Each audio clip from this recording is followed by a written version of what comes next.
Dinilai halangi jalan, rumah dipaksa dipotong warga gunakan sajam padahal ukuran jalan tak jelas.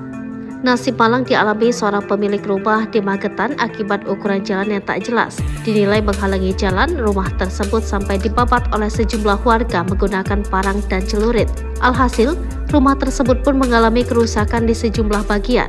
Peristiwa saat proses pembabatan tersebut berlangsung viral di TikTok usai diunggah oleh akun Rokim Koko. Dalam unggahan tersebut terlihat sejumlah warga yang mobilnya tak dapat melintas lantaran banyaknya muatan serta kondisi rumah yang mengenai jalan. Mobil pick-up tersebut mengangkut rumput kering dengan tinggi hampir 3 meter. Dinilai memakan jalan dan membuat mobil tak bisa melintas. Rumah yang berada di pinggir tersebut akhirnya dibabat atau dipotong. Tampak beberapa warga yang memegang parang serta celurit memotong bagian atap rumah tersebut.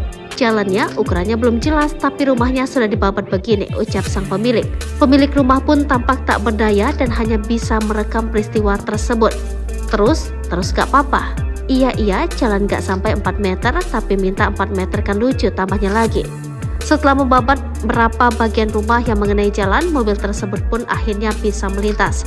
Akibat kesal, warga yang membabat rumah tersebut sempat kembali lagi untuk memotong bagian atap rumah.